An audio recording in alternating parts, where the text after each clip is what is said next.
Welcome back to the Cosmic Bridge. Today, I have on the show Bishop Mark Strange, who is the first bishop and actually someone from the Christian faith, from the Anglican Church we've got on the show, because obviously we've had Rabbi Debbie, who is on representing Judaism. We've had the Imam from Islam. And actually through those contacts, because both of them are into interfaith dialogue, I was introduced to Bishop Mark Strange. Fascinating guy. He was actually at the Queen's coronation, believe it or not. So after the Archbishop of Canterbury, he's actually the most important bishop or figure of the Anglican Church in the UK. So he met the king. But yeah, essentially he's the Bishop of Moray, Ross and Caithness. But forgetting all of that, really interesting guy, really down to earth. He actually used to work in a pub, which he's going to be talking about how he used to be a bit of a preacher even when he was back in the pub. But also the things we always talk about on the show, how can we implement spirituality, our faith into our daily lives and just generally be better people. So I think you're going to like this episode. I would love to kick off by learning, obviously you're in this position today, a bit about your past and how did you end up getting into your role as a bishop? I imagine it's a long story, but we can condense it maybe into 5 minutes. Right. Okay. Well, I mean, I was brought up in Aberdeen. That's home. And I was a choir boy in St Andrew's Cathedral in Aberdeen. And during that experience and then serving in the cathedral and being one of the committee of the cathedral, it became clear to me that there might be some form of vocation forming. Therefore, I ran away. I mean, why would you not under those circumstances? I went to university in Aberdeen. I read theology there, divinity in Aberdeen. To fund that, I worked in a pub in the Castlegate of Aberdeen, and in fact ended up working there full time for quite a while. So I would say probably one of the best training places for someone going into ministry. I went for selection the first time and didn't get through selection, largely because they thought I spent more time in the pub than I did in church, which is probably true, seeing I was employed in the one. I got married to someone I met at university, Jane, and we found ourselves in a position of not having a home to live in. So we spent 2 years traveling around the UK, trying to find work, finding places to live, usually for short term, and ended up in Worcestershire, where a dear friend's father had just been made Archdeacon of Worcester, and he got me back into the selection process, and I was selected for ministry then, and trained in Lincoln, served two or three parishes in Worcester, and then came home to be rector of Elgin, Lossiemouth, Burghead, Dufton and Aberlour. And from there I was elected, because in Scotland we elect our bishops. They're elected by the congregations and by the clergy. I was elected bishop, nearly 17 years ago. And that's what I've been doing since. I became Primus, elected by the bishops Primus. Oh gosh, it must have been 6 years ago. So I end up where I am now, just in a process of just forever moving on, really, and people electing me, which is actually quite a powerful thing, because you actually, you've got a huge responsibility to those who elected you, but it's quite a powerful thing. So from lad in Aberdeen, Barman, unemployed, nowhere to live, to Primus of the Scottish Episcopal Church. Wow. Yeah, a lot of fascinating things there. I like what you said around there's a lot of responsibility to this job. And one of the things I was thinking, so yeah, you're working in a pub. You said you had some tough times actually after you got married as well, moving about the place, unemployed. Why did you decide to go down this route? Because obviously it's not an everyday thing where someone decides that, I'm going to become a priest and a bishop and all that stuff. Well, I think, that I love the church. The church I worshipped in was a church which had, the traditional historic rituals, etc. And so, and I'm honest about it, I quite like that as well. I like drama. It's where nearly all my friends were part of that same structure. So having sort of tried to put to one side the thought that God might actually have some sort of idea that I might have something to do, eventually you get caught. Eventually you can't run any further. Eventually it becomes clearer and clearer to you that there is something you need to do in response to the God you're trying to serve. For a while, I was a cathedral verger. In fact, my first ever paid employment was a cathedral verger in Inverness, but that's a long, long time ago. I always claimed to be the only bishop who was ever paid to polish his own throne. But I served as a cathedral verger in Worcester as well. So for me, as a very practical person, I thought that might be the answer. You wandering around a cathedral, polishing a few things, all the rest. That I quite enjoyed that. But it became clear that wasn't where the journey was going to end. I was also heavily involved in youth work, always, and in fact, for a while, I ran the youth camps, etc., for the whole Episcopal Church. But it just became clearer and clearer as time went on that the only way I could actually spend my time telling people that they're loved by God was by going into the ministry. And being obvious about it. I mean, it's all right to stand in the pub and tell people that. Well, one they imagine they're dreaming anyway. But there's something about having the authority of ministry, and for me, the important thing always has been that on each step of that journey, it's not simply you don't apply for a job and you get a job. You're called to it. It's other people say to you, "What you should be doing this. You should be doing that." And I've always responded to that call. So I don't think I've ever applied for a job in the church. It's just it's worked its way through. So there's a sense in which it became clear to me that I couldn't keep running, and that I needed to put my money where my mouth was and turn around and say, right, I'm not going to spend the rest of my time trying to find the resources to do all the things everyone does. I'll offer to the church. And I assumed they would say no, because my background and everything I'd done didn't actually fit particularly well. But no, they were very very keen, and so at each stage of the journey, it has always been someone or people I respect coming to say to me, "We think you should consider X, Y, and Z." But the bottom line is, I passionately believe that I'm called to this ministry. I can't explain what that physically means, but I remember sitting in Lincoln Theological College not long before we were finishing to go off to ordination, and I was ready to jack it all in, because I just didn't feel that I fitted into the model that people expect of someone in ministry. And I sat in the chapel, and there's a beautiful stained glass window, and whatever happened in there. That reinforcement over that 2 hour of meditation, I came out saying, okay, and I've never turned back from that. That's always been important to me, that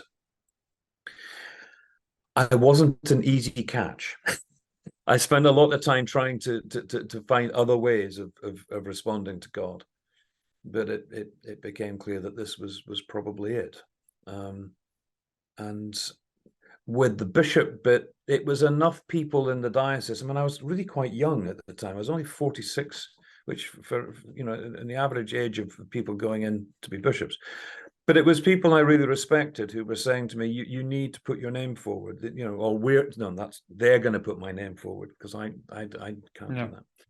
And I don't think I expected the result to be what it was. I mean, the person who was in charge of our comms at the time said it's the only time in her life she'd ever known me silenced. I really didn't know what to say. So I just accept it all as a gift from God, and one which I will try to share in any way I can with other people. You mentioned there around you didn't think you fitted the bill, and you had some doubts about going. Why was that? Well, if you I remember sitting at an interview, and someone said, and when did you come down from college? And I thought, what do you mean? The language, the whole process seemed to be always quite governed by who you knew and where you'd been. And that's no criticism of anyone. That's just the way things were. And most of the clergy I had ever met in my own church, etc., came from a quite established life line. You know, there were people who, you know, who didn't work in pubs in the dockside of Aberdeen, you know, and who didn't spend their time trying to find somewhere to put their head down at night. It was. I suppose I was caught up in the fact that the institution itself can seem very middle class, to use an English statement. It can seem at times to be a step beyond, and you've got to be really good or almost perfect or whatever. And I've always looked up to the clergy that I had, because most of them were wonderful people who were really encouraging to us. And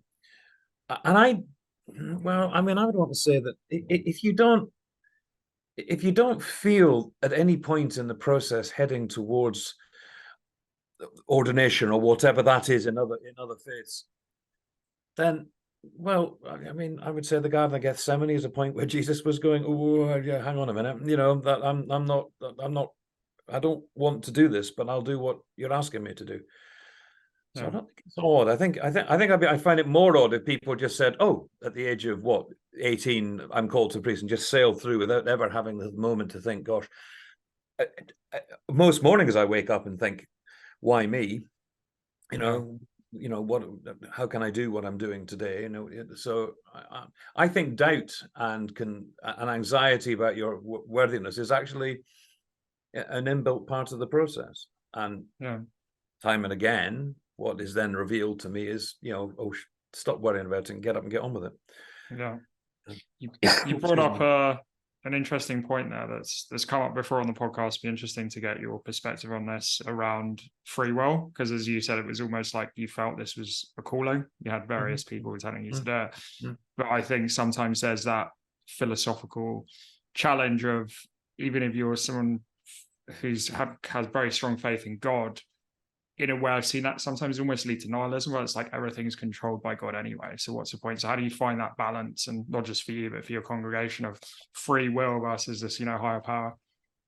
Yeah, I mean, I am absolutely clear throughout the history of faith that God asks and we respond, but we're not forced. You know, I mean, at the end of every day, I say the Magnificat. You know, it's part of what we do at evening prayer, as Mary says yes to God. That wasn't, you know, I've never seen that as, well, I haven't got any choice. The whole point of it is choice. I'm very aware that if I had decided to do something completely different with my life, it wouldn't have tarnished my relationship with God. It might have made me slightly less fulfilled, but it wouldn't be tarnished. So I don't believe at any point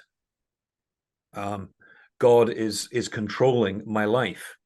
God is in a relationship. We use the term parent. I mean, God is in a relationship with us. God loves us, and therefore, if I really didn't want to do something, then why would God behave any differently than my parents would have done? You know, who would have worked it out. So no, the teaching of free will, I think, is absolutely vital. Now, why we got to the point of free will, whichever part of the scripture you want to follow there, is less important to me than the fact that I use it under. I mean, for me, the language I use most of the time is a language of love. So, I cannot be forced to love anybody. However hard you might try to force someone to love, we know that doesn't work. No. Love is a free gift. You have to give love openly and freely. So how could you ever have a relationship with God unless there is that freedom? You couldn't have a loving relationship with a God. And so when I listen to people talking about judgment, and I hear people talking about, if you don't do this, then I think that's not the relationship I feel I have with God, and as revealed to me through Jesus and the life of Jesus, life, death, and resurrection of Jesus.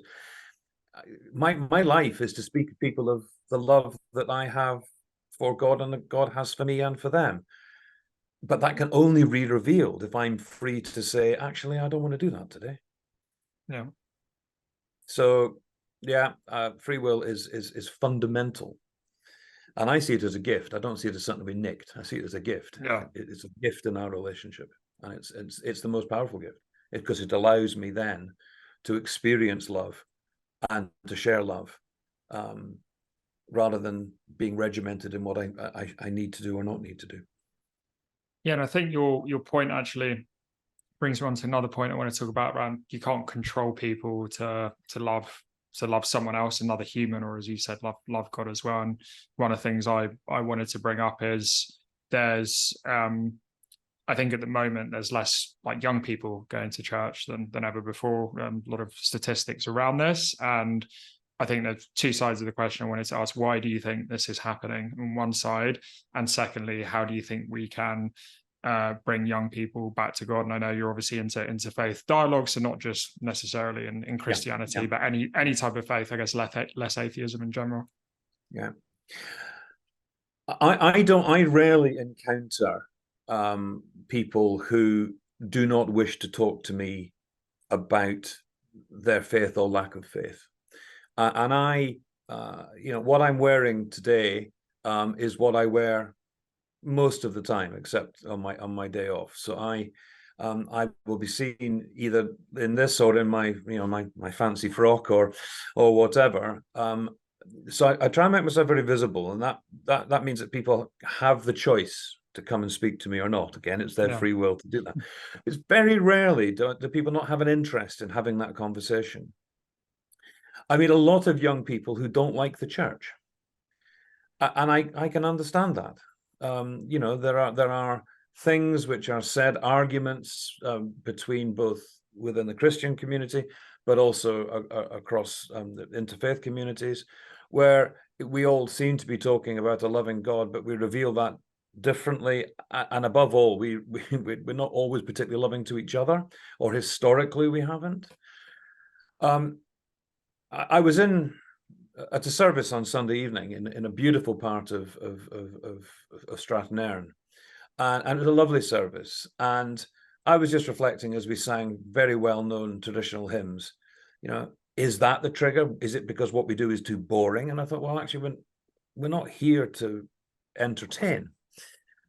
I suspect it's largely, certainly in my work with young people, is that they really want to engage, but actually their lives are far fuller than mine ever was. To put it bluntly, if I hadn't gone to church to sing in the choir on a Sunday morning, I'd have probably sat at the house doing absolutely nothing else, because there wasn't anything else. So there's lots more activities. I don't want young people to feel that they somehow have to put aside the sport that they've got skills and gifts at, or to put aside the moments to be with their families and their siblings and friends. I don't want to do that because they have to be inside a church. There has to be again, it's that freedom. What the church needs to be, what I believe people of faith need to be better at or good at, is actually engaging with them at the point at which you meet them. Because if we just sit and wait for them to come through the doors, when we're going to wait an awful long time, unless I can provide a really good platform. I mean, I've always said we could all fill all our places of worship just by getting the right band. We're about to hit the situation in Edinburgh. We may have to consider when we hold one of our meetings, because Taylor Swift is in Edinburgh, and everyone will be there. And if I could manage to get Taylor Swift to sing in the cathedral, I'm pretty sure I'd fill it. I'm absolutely convinced I'd fill it. But in the end, what am I trying to do? What am I wanting these young people to do? What I really want young people to do is to learn to love their neighbor as themselves. I want them to love God, but they're only going to experience God if we actually engage them at the point that they want to be engaged. I want them to turn the other cheek. I want them to walk the extra. I want them to do the things which Jesus classified as what you need to be part of his group. That was to be loving and generous. It wasn't about being somewhere till 11 o'clock on a Sunday morning. Of course, I get sad when there are fewer and fewer young people, but I've got some stunningly wonderful young people who are committed. And I think the only way we would ever change that is to remove almost everything which is dear to the people who do go to church.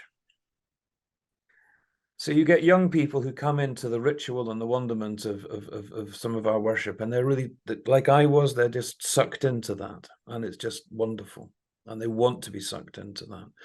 And others who just would run 100 miles from anything like that. Now, I don't think the ones that get sucked in are better than the ones who don't get sucked in. I just think we've got to think of another way of engagement. But we can't do that by simply saying to the good and the faithful, well, everything you love about your worship has got to change.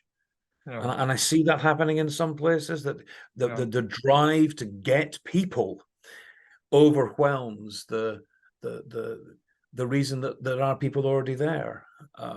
In one of my congregations, which I worship with regularly, because we don't have a full-time priest in that place, there are 15 to 20 people desperately regular. If they're in town, they'll always be there. It's never had more than about 50 in the last 150 years. You know, we're not a big denomination.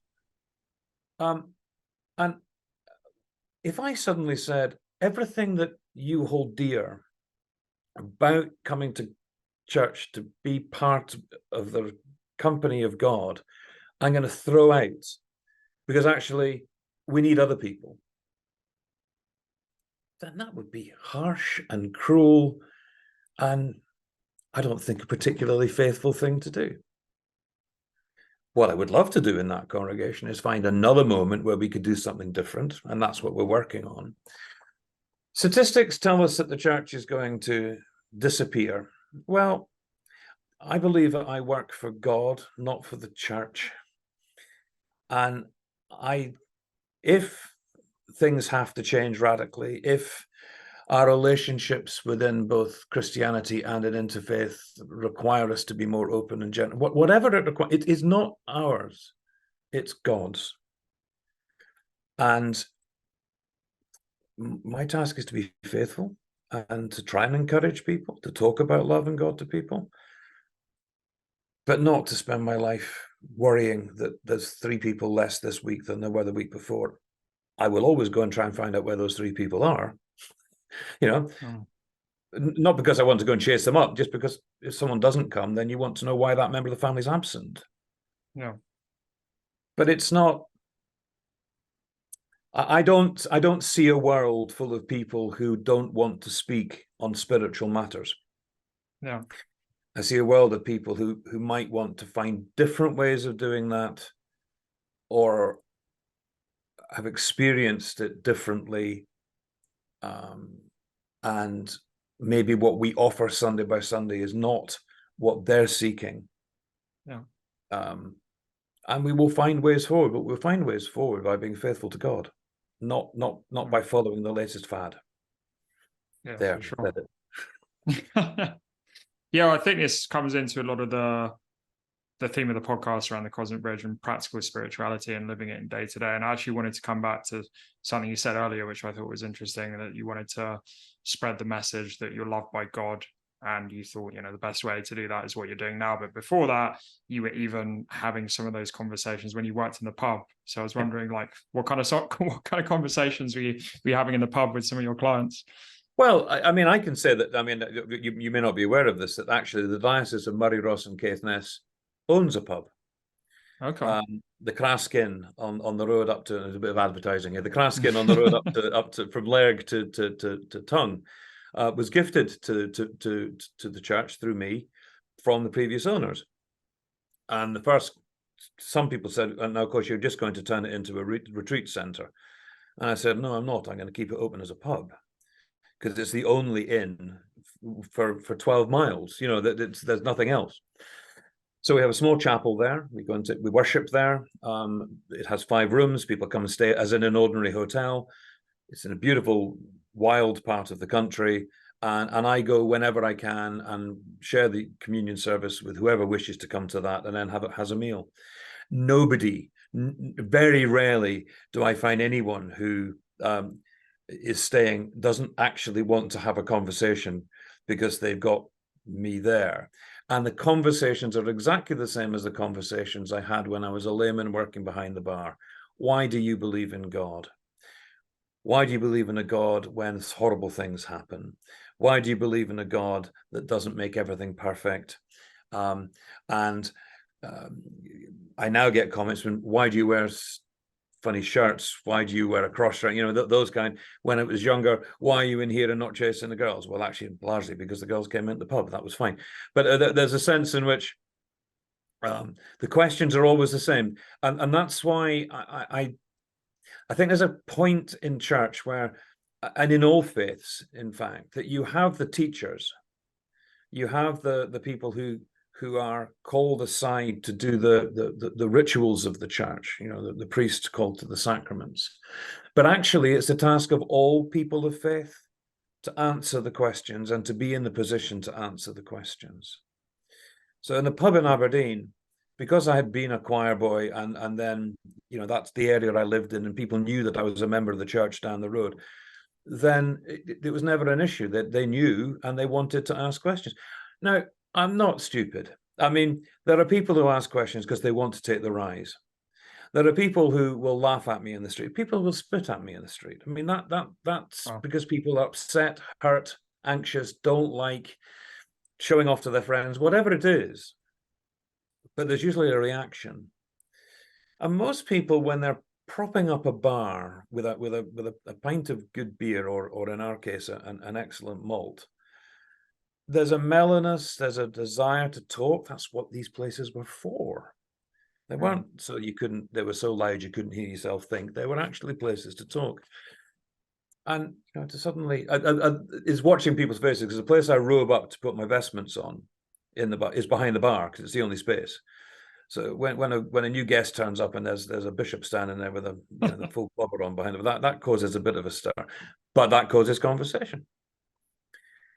We had a few people who, when we first opened, who were very negative. You know, it will turn it into a holy place that nobody will be able to swear at and all the rest of it. And I put a note out and said that you know where I was brought up, where I worked in Aberdeen, there's not much they're going to say which is going to surprise me or anyone else that works there.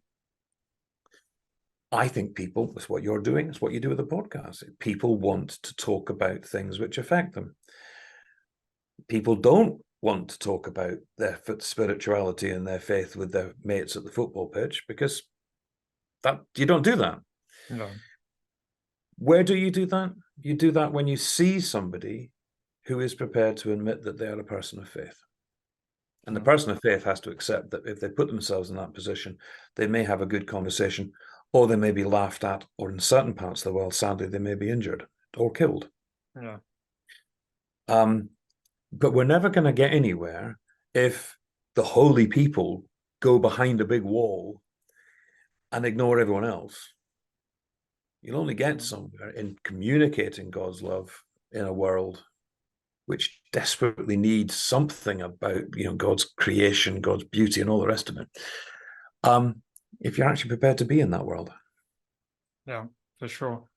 It was also one of the things you said around, you know, some of the questions you're getting in the pub, or, you know, when you're around the community. One of them was, how can you believe in God when so many bad things happen in the world?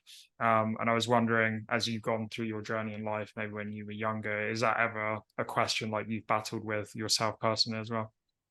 I don't think it is. I mean, there was you know, there was a moment where I suddenly thought, actually, there's a real intensity to the relationship here, but never a doubt. And my youngest daughter, when she was born, we almost lost my wife. It was a medical situation. And all chaos was reigning all around us, and I remember the surgeon who came in and said, we're going to have to do this particular surgery, and he said, how are you? I said, well, I'm just whispering to Jane to keep her with me. He said, you're whispering? She said, we could hear you 5 miles away, yelling at her, you know.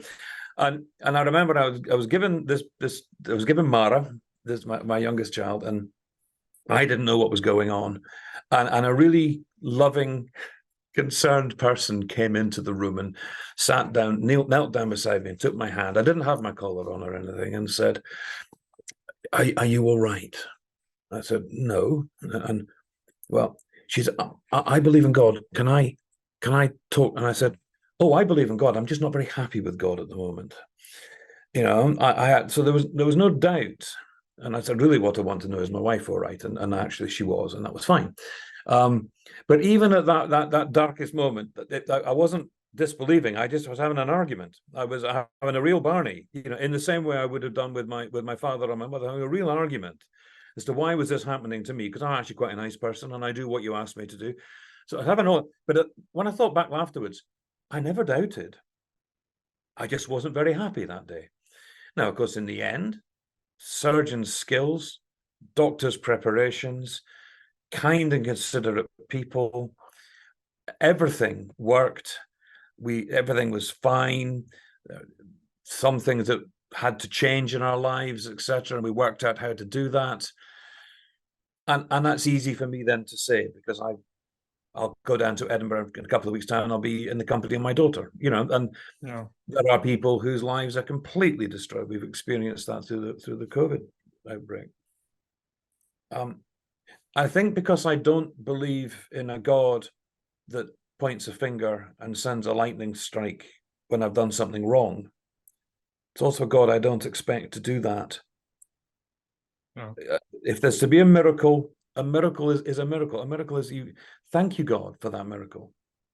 But I don't walk around my life expecting to be saved from everything because I'm in a relationship with Jesus.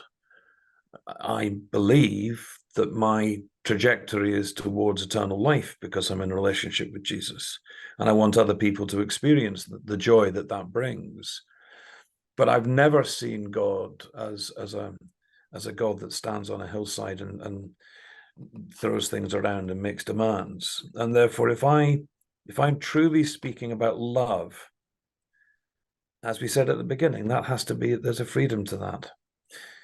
How can you have a loving relationship if whenever anything goes wrong, God steps in, or when everything's going right, but not the way God would want it, God steps in? Again, I could fill every church in the country if God walked down the middle of Piccadilly, Oxford Street, Princes Street, Edinburgh, throwing flashes of lightning around, because everyone would be absolutely terrified. They'd all be rushing to the holy places because they were terrified. That's not the relationship Jesus wanted with us. Jesus, for crying out loud, walked up a hill to be crucified.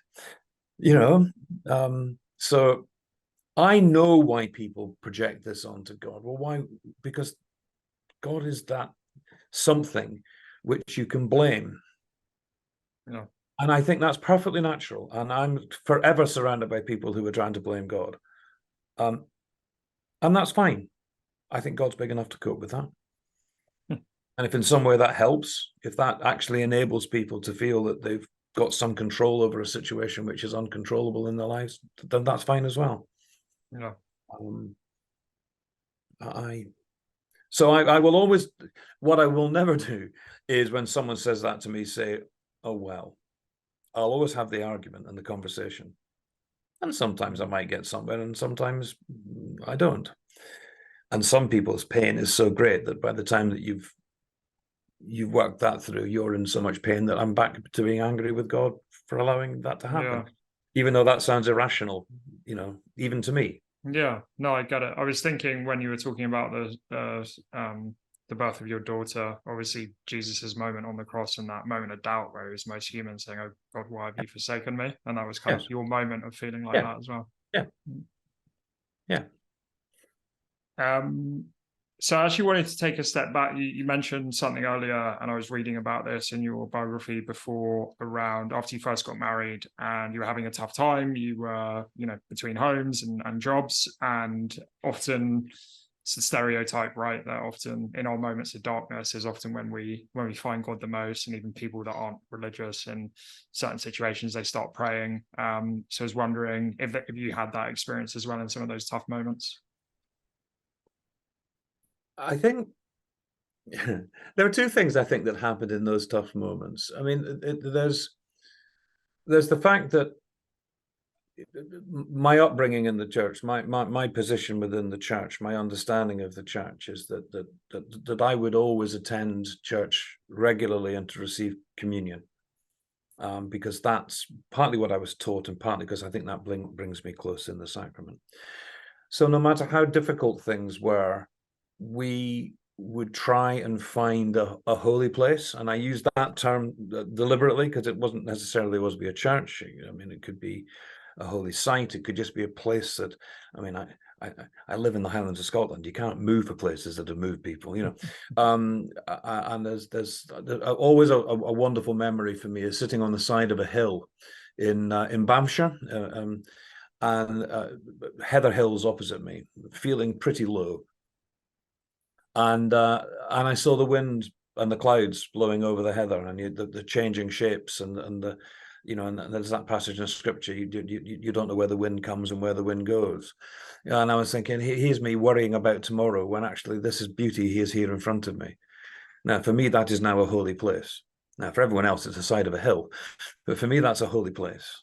And at most points, because, and I recognize it's because I have the privilege, and even when things were really tough, we were very rarely in a city centre. We were very rarely in the out of the visible signs of God's creation.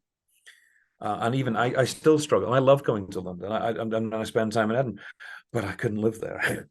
I'd need to find that way out. So that I think one thing, I did all of this in the company of my wife, who, for some reason, she, you know, I fell for her, and for some reason she fell for me as well, and that's 40 odd years ago. So it wasn't that dark night of the soul on my own. It was someone sharing that experience with me, and that makes a huge difference, and that's why people always say to me, oh, I don't need to be amongst other people to be with God. I said, no, but it helps. You know, it really does help. And that sense of being able to go to somewhere which is so beautiful and so still, or it takes your breath away. I don't understand how people can't feel close to whatever they think God is at that point. So at the most difficult moments, my mantra has always been, I have my prayer book. That sounds really odd, but I have my morning and my evening prayers. I usually say prayers at night. That focuses you back to something. I always felt that I could go into a holy place, a church. I always felt I could do that and sit quietly. Was disabused of that occasionally, where people weren't quite sure they wanted someone who looked slightly scruffy and disreputable, but I still look like that as a bishop, so that hasn't changed much. But I never felt abandoned, and there were moments such as that hillside, such as the stained glass window in college, such as the way people cared for you.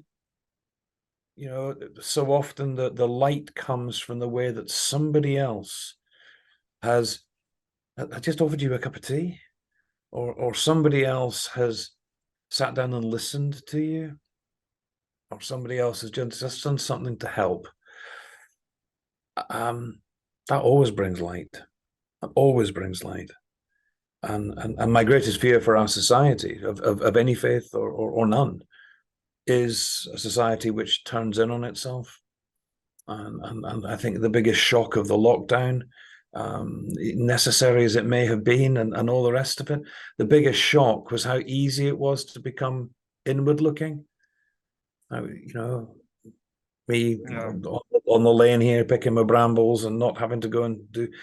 And it just the light always shone when you contacted somebody, or somebody came into view who actually was not prepared to turn in on themselves. So I think as a society, we need to learn that the greatest love is shown when somebody actually reacts with love to you. Yeah, I think you're touching on a theme here that came up a lot with Imam Sayed, which is around serving, and he was said the best way for him to serve God is to serve others, and in your case, and even for people listening, because I think he talks a lot around serving in a way as obviously it's serving the other person, but it also helps you and it's fulfilling and you've become a better person from it. But how do you think we can all serve each other better, like in our relationships, with our friends, with our family, with society?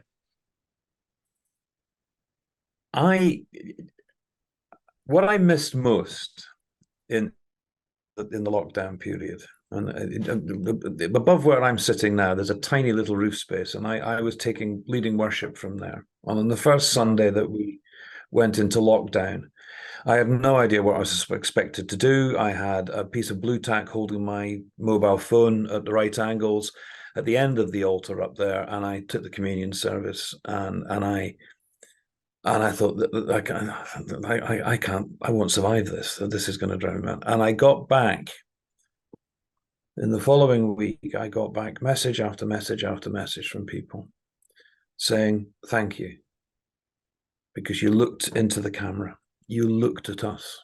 Said it was actually better than being in church when you can pretend. You said you were looking at us, and when you were speaking to us. Not to 100 people in a cathedral, but you're actually speaking to me. And I got messages from people who hadn't spoken to me for years. I even got messages from people who had deliberately not spoken to me for years. Wow. And I learned that lesson throughout the rest of the lockdown. I was, even yesterday, because we still have a lot of people coming online, trying to catch the eye of the camera whenever I could without ignoring others.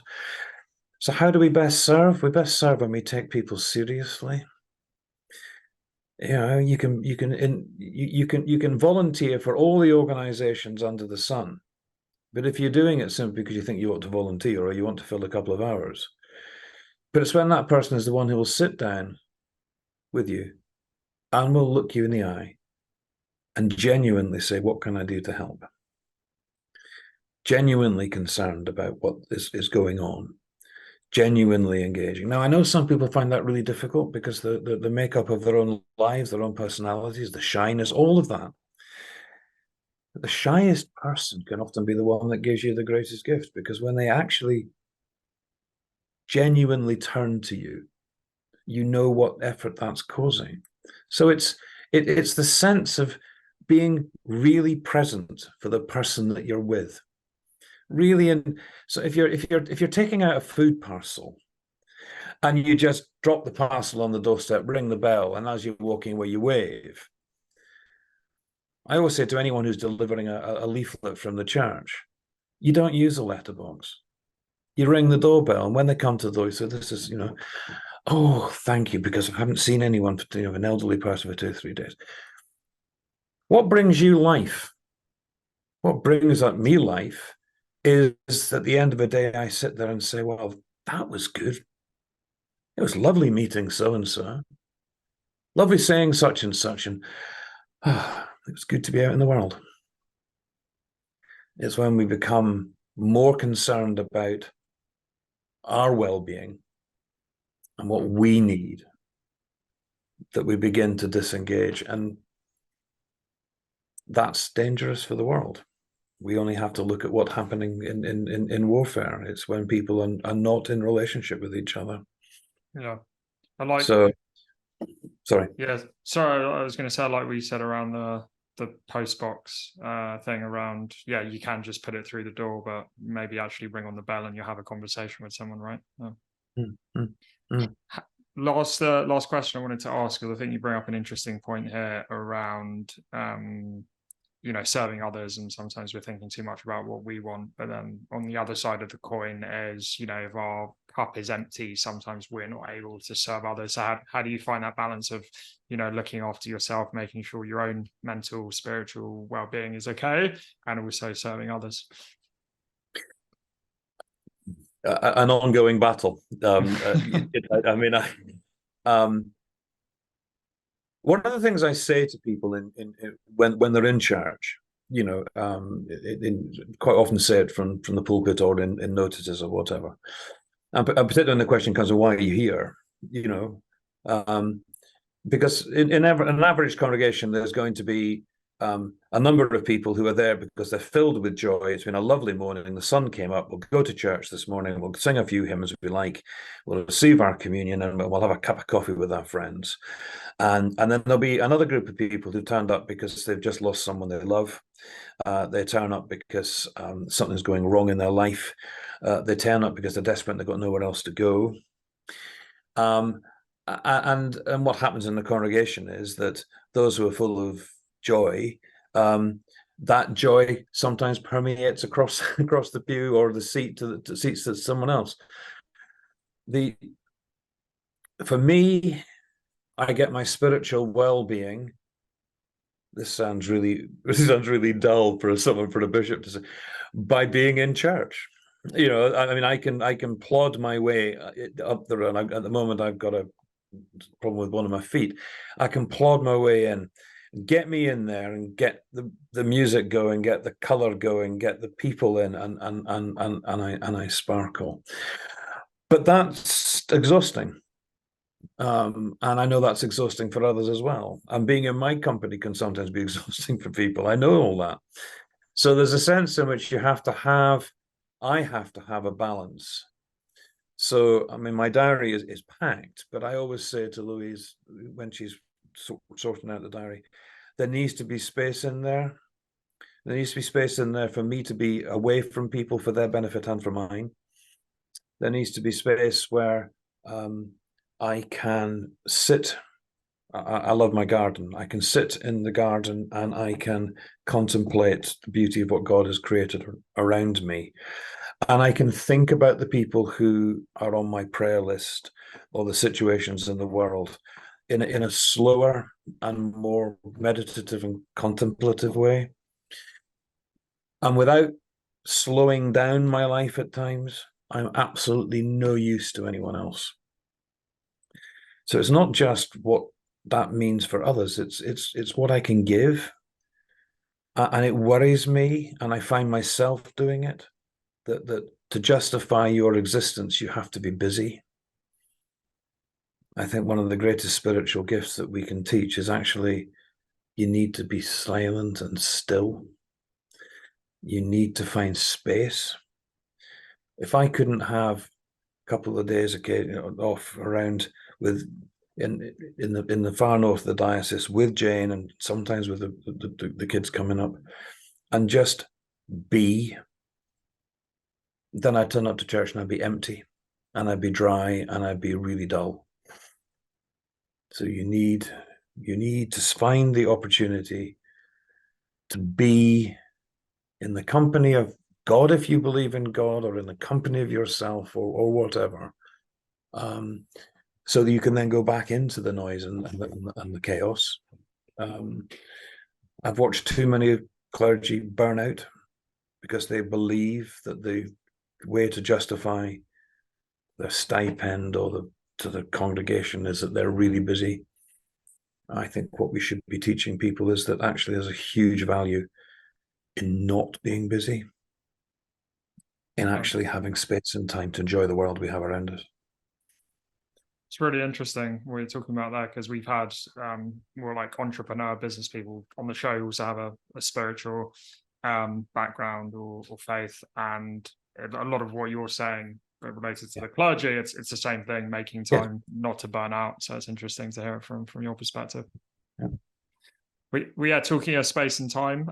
Really appreciate you making the space and time for us, and I think your message is really great. So yeah, thanks a lot for sharing your time and your wisdom with us, Mark. Okay, God bless. Okay, bye. Fascinating episode today with Bishop Mark. Really nice guy, really down to earth. I was surprised by what a gentleman he was. And I think my main takeaway was what he said regarding making time for yourself as a bishop, because he said, often when people are ordained into the church and become priests, they think they need to serve everyone, do everything. And you got to take that time for yourself. And it was really interesting, as I said, because we've had lots of entrepreneurs on this show, and it's classic, the entrepreneur burnout. But he's coming in from obviously a totally different type of profession, but it's the same thing. He's a leader. He's got lots of people looking up to him. And when you do that, you need to make time for yourself, because if you do that, you can serve others. And of course, serving others is one of the most important pillars of any religion, but you can only serve others if you're serving yourself first. So I think that's a really great takeaway from the show. As I always say, if there's a friend of yours who you think would like some of the wisdom that Bishop Mark shared today, please share it with them. Subscribe to us on YouTube, Apple, Spotify, whatever your favorite podcast platform is. And we'll see you next week. Cheers.